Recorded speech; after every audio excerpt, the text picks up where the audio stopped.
Bismillahirrahmanirrahim.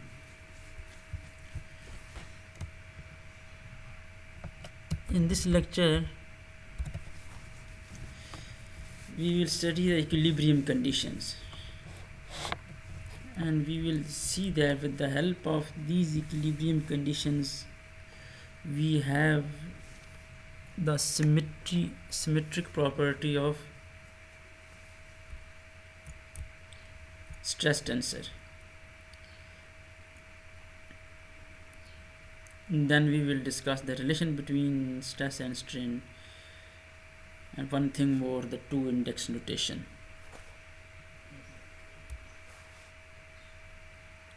Before that, we will see the Gauss theorem, the divergence theorem of Gauss.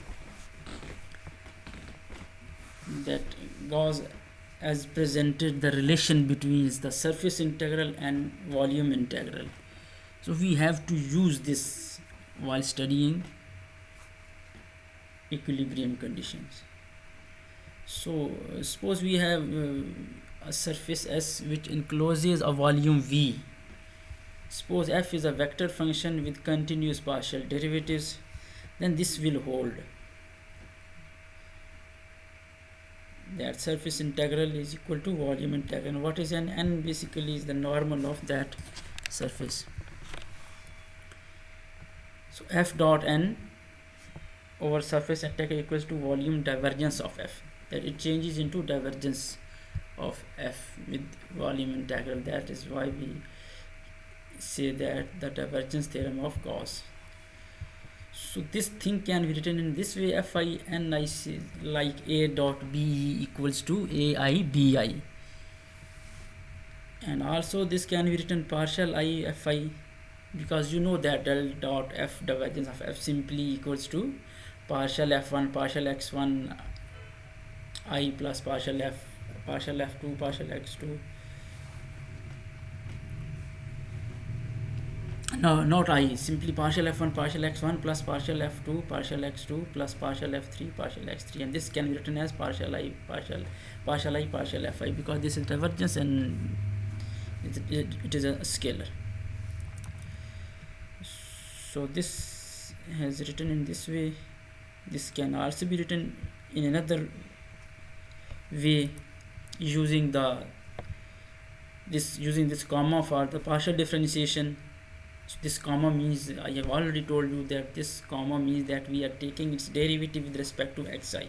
Similarly, here we meant partial fi partial xi. So these are the notations which we are using. Now this is for only when we have first order tensor, that is vector f. No, we will extend this definition of conversion between surface integral and volume integral. So if you have a tensor with orders, suppose nth order, I, j, k up to any number, and that it has n free indices, so its order will be, and suppose n, I, j, k denoting that we are going onward, and obviously it would be of an finite order. It would be of an finite order. Now we can write this thing when we have a tensor of higher order.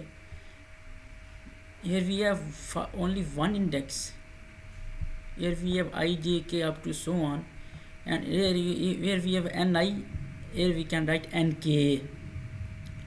So we are writing this k which is dummy with this with the index k of this t ds as it is. Then what would be the on right side?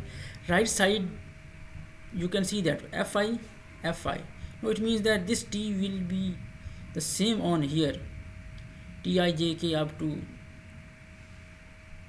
the order it has on left hand side. Now here we have partial I, so the indices index which is repeating, the dummy index. Now which index is dummy on this left hand side k is the dummy, so here will be partial k. So if we have an I, then here would be partial I. If here we have an j, then here we have partial j. So dummy index on left hand side will be appeared on right hand side. Only keep this thing in your mind. This can be also written in this way, partial k, that we are taking the derivative of this t with respect to xk. So we have generalized our Gauss's theorem for any order tensor. So it would be of this last equation, this form. We are not going to prove this. We are going to only use this. No equilibrium conditions. In our previous lecture, we have talked about that we have two types of forces. One is surface force and second is body force. No, if both forces are acting on a continuum, then that continuum will be in equilibrium. If sum of force is equal to 0, and then the sum of moments about any point, that the torques produce these forces will be, sum of their torques will be equal to 0. These are the two conditions. Now we will see that when we will discuss this type of condition, then what we can obtain, and when we discuss this second condition, then what we will have at the end. So this is the first condition, that sum of forces. These are the surface forces, T, I, K, L, K. In last lecture we have seen, and this is the body force. This also we have seen in last lecture. We have taken the integral, surface integral for surface force and volume integral for volume force. It means that we are taking whole surface force, and it means that we are taking whole volume force. So sum of net surface force plus net volume force will be equal to 0. Sum of net surface and net volume force equals to 0. Now we will make use of Gauss's theorem on this equation, that we have to basically solve this equation. But we can see that in one term we have surface integral, and in the second term we have volume integral. So we can solve only in that form when we have both the same integral. Then we will be able to solve them.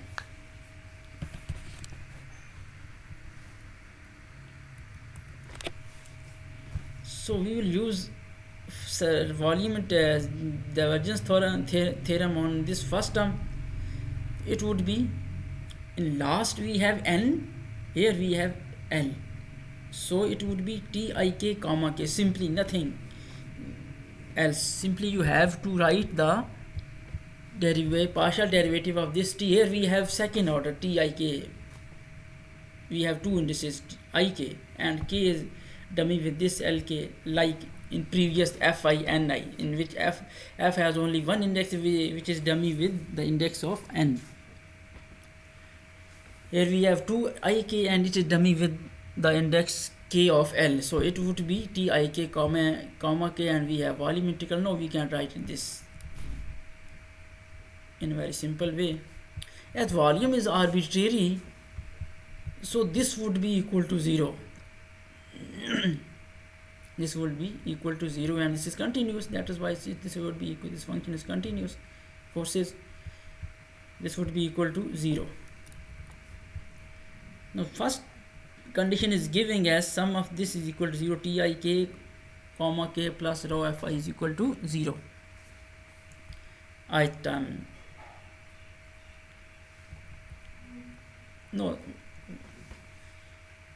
Now we will go for the second condition. Second condition, we have basically torques. And what is the definition of torque? Basically R cross F.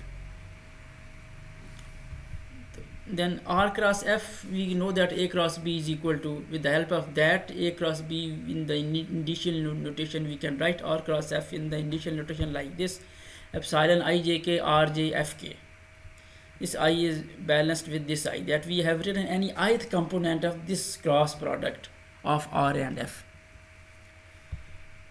So here we have forces, two types of forces, surface forces and integral forces. So we will write the torque for both forces. In surface force we know that we have Tik, Lk. So simply we will write, instead of F Tik Lk, nothing else, and instead of R we will use X. Here we have Tik Lk and rho Fi. Use, and right hand side what will we will have epsilon ijk, or we have xj, then f, instead of f we have Tik Lk. So here we can write Tk, this k, Tk, then you cannot write this k again. This is dummy, so you will change with any other letter. We will change it with the and with by using any other letter. So we have used q, small q. You can use any other letter other than the letters which are appearing here. Similarly, plus for volume epsilon ijk xj, simply we have small f, it will be fk, dv equal to 0. Now again we will make use of this Gauss theorem, because we have, in one term we have surface, in second term we have volume integral, so we want to make both integrals same. So with the help of divergence theorem we can write this epsilon ijk xj tkq simply comma q, that we are taking the derivative of this whole with respect to xq. You know that this is constant, you can write this outside also in this step, but I have written in the bracket this thing, so that we are taking the derivative of this whole, these three factors, comma q.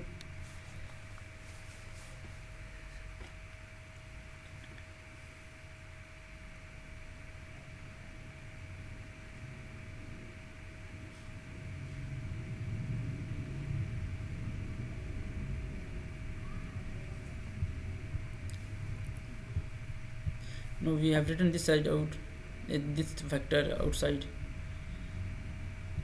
Now we will take the derivative of this.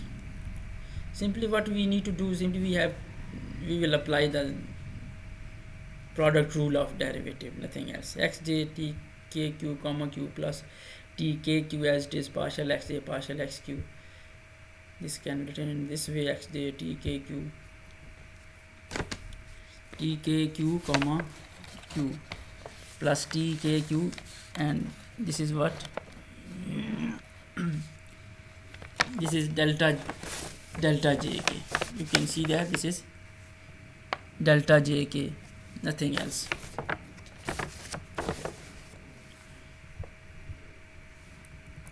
You can write this delta j, because you can delta jq basically delta 1 1 delta 1 2 delta 1 3, it will give you the value 1 0 0 0 1 0 0 0 1, and with also you can have from here 1 1 0 0 0 0 like this.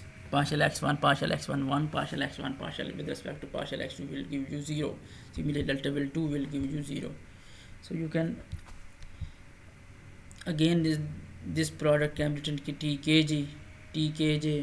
Now we will use this thing here and multiply this with this and this, and separating the two integrals with this plus. So we have three terms.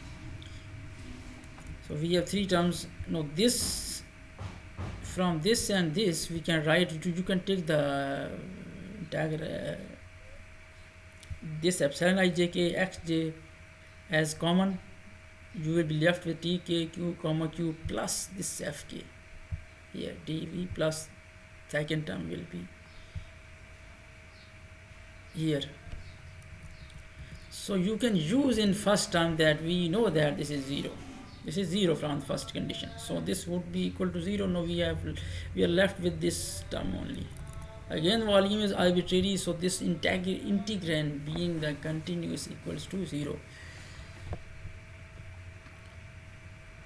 Now you can see that we have one free index which is I and two dummy indices kj. No, you can no you we have the variation of I j k from 1 to 3. You can use 1 2 3 for I. When I is equal to 1, we have this. You will change. You will expand kj in this way. You have this t23 equals to t32, and this is when I is equal to 2, and this is what when I is equal to 3. And we know that t11 is t11, t22 is 222, and t33 is t33. So we can write this Tij is equal to Tgi. This thing is telling us that our stress tensor is symmetric like our strain tensor. We have seen that earlier that our strain tensor is a symmetric tensor. Now we have seen that our stress tensor is also symmetric tensor. So two tensors, stress and strain, they both are symmetric.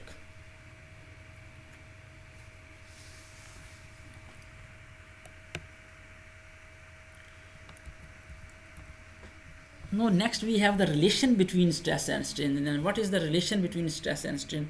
In your previous classes you have seen the Hooke's law, F is equal to kx. Now here we have relation between stress and strain. We use that stress is a function of strain,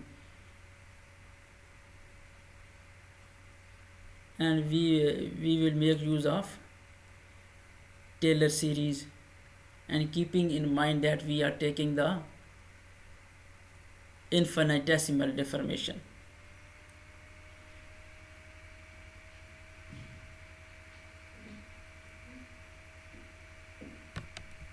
Tij skl is equal to 0, that we are expanding this about 0. That partial Tij, partial skl at skl 0, this is the second derivative, skl sm 0 skl smn plus up to so on. No, we know that when there is no strain, there will be no stress. Here we have no strains, then it means that stress would be 0 when we have no strain. So when we have no strain, this term will be equal to 0 because we will have no stress. 0 plus we have written this thing Cijkl and this is skl, and we got an approximation due to small deformation. This is Cijkl, where Cijkl is this. We have written this. So this relation is called generalized Hooke's law, relation between stress and strain.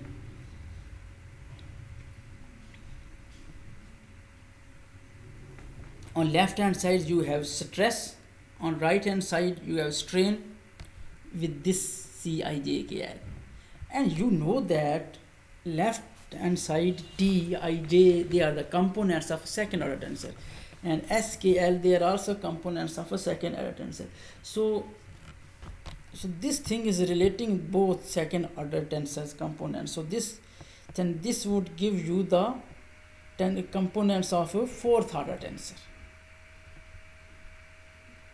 So you need to show this, that these are the components of fourth order tensor, these are the components second order, these are the components of second order. You have to show that these are the components of fourth order. And this tensor, like this is called stress tensor, this is called strain tensor, and this tensor is called elasticity tensor. Sometimes it is called stiffness tensor.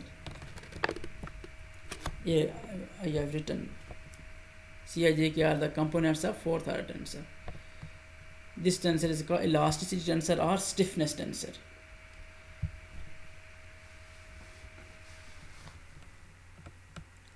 Now how many components it will have? Because it is a fourth order tensor, so its components will be 3 power 4 equals to 81. So total number of components for this tensor would be 81. Like the stress and strain, they have 9 components in total, but they have independent components 6. Due to symmetry, they have 6 number of independent components. So we will see that can we have less number of independent components for this tensor also or not. We know that Tij is equal to Tji because this is the stress, and stress is symmetric. The components of stress tensor and stress tensor is symmetric tensor, so we can write this thing as. So Tij is equal to Cij KL, SKL equals to, as we have Tji, so we have Cji KL SKL. We are writing this from our previous equation. I didn't give any number to this equation, but I am using this Tji equals to Cji KL. Simply we have interchanged the free indices I and j on both sides. So from here we can write Cij KL as Cji KL because we have s not equal to 0.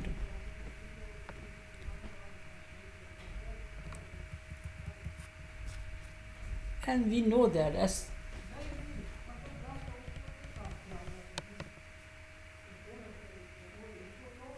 we know that SKL is equal to SLK. Then no, here in equation up to equation number 1 we have used the symmetry of stress tensor,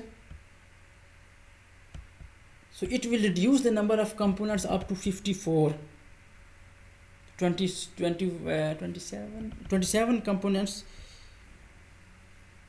will be dependent, so we will be left with 54 independent components for after making the use of symmetry of stress tensor.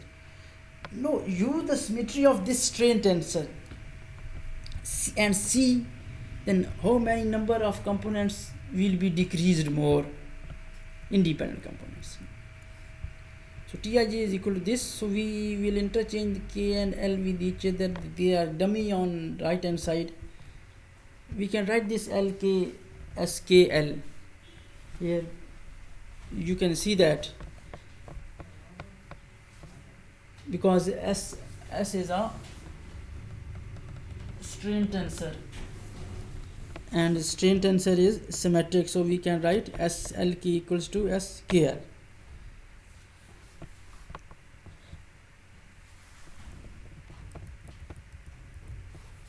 Cijkl SKL, and now we can write Cijkl equal toCijlk. Now from 1 and 2 we will be left with 36 independent components, that it will reduce some more components 54 to 36. So by making use of both 1 and 2 we have 36 independent components for this elasticity tensor, which has 81 number of components in total. Total number of components will remain same, but independent components will be reduced by using the symmetry of stress and strain, and now they are 36 independent components. As we have 4 indices for elasticity tensor, now we will use the 2 index notation for the sake of simplicity.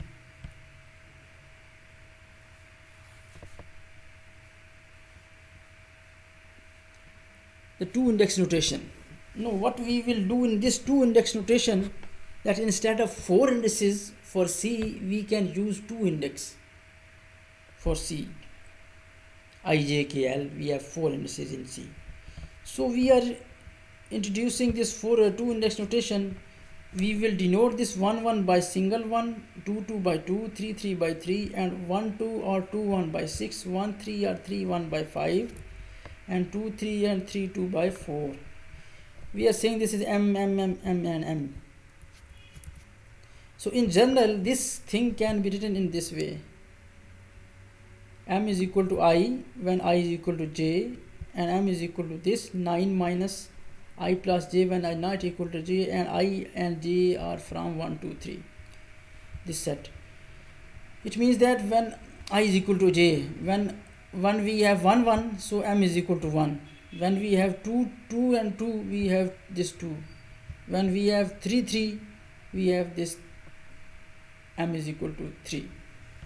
Now when I is 1 and j is 2, it means that 1 not equal to 2. We have, or 2 not equal to 1. We have 1 2 or 2 1. So we can have 6 from this equation, from this.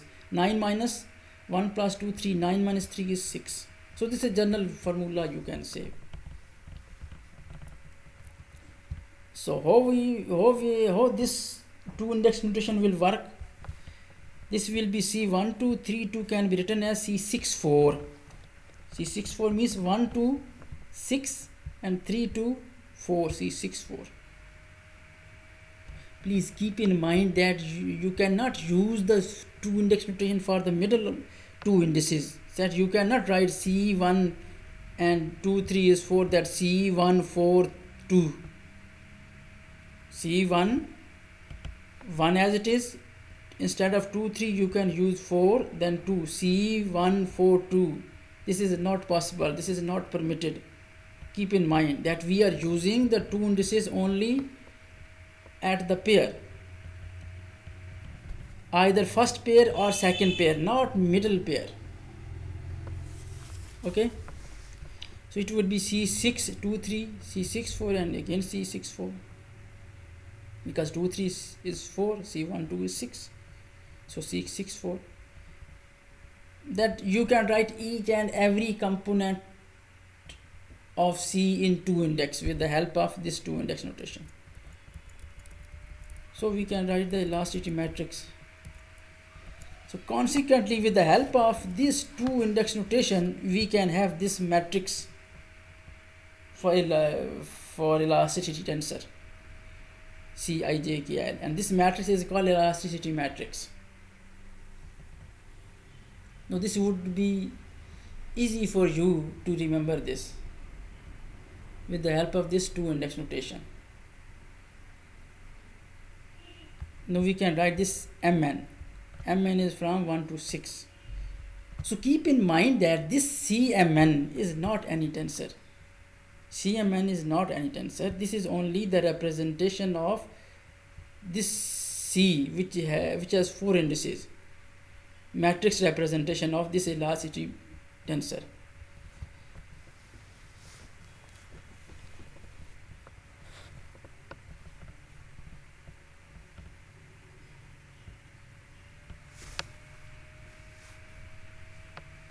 So in matrix form, you can write this in 6 by 6 form. C11, C12, C13, C14, C15, C16 first row. Similarly, second row, third row, fourth row, fifth row, and sixth row. C61, C62, C63, C64, C65, and C66. So it will be of a 6 by 6 matrix, elasticity matrix, corresponding to elasticity tensor, which has 4 indices, that a 4th order tensor. So you can have 81 components with the help of this matrix, and you can easily remember these components of C with the help of this matrix, because you can write simply the 6 by 6 matrix C11, C12, C13, like stress and strain.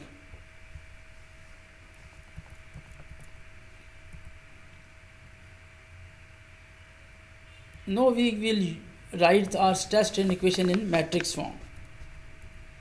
We have this equation Tij is equal to Cij, Kl, Skl, and we know that Ij is varying from 1 to 3. So we have T11, T12, T13, 6 independent. T11, T12, T13, T22, T33, 6 independent. So we will write 6 equations, but we will write this thing as in this way: first T11, then T22, then T33, by keeping in minus 2 index notation, that 1 is denoting 1, 2 is 2, and 3 is 3. Then T23, it is 4, then T1 3 it is 5, then T1 2 it is 6. That's 1 2 3 4 5 and 6. You will have six questions. And right hand side similarly you will T11, then you will have C11 KL SKL. You will simply expand the component K and L and make use of this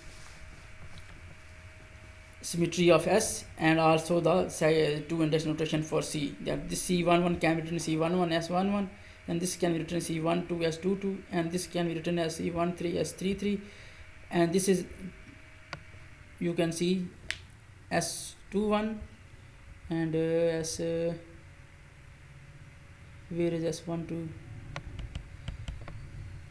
S21 where is S12 S12 S23 32 31 here S12 and S12, C1112 and C1112, they are same because we know that our CIJKL is symmetric in last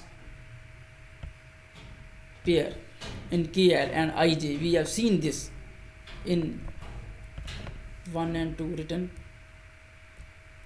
This you can see that this is symmetric in first pair,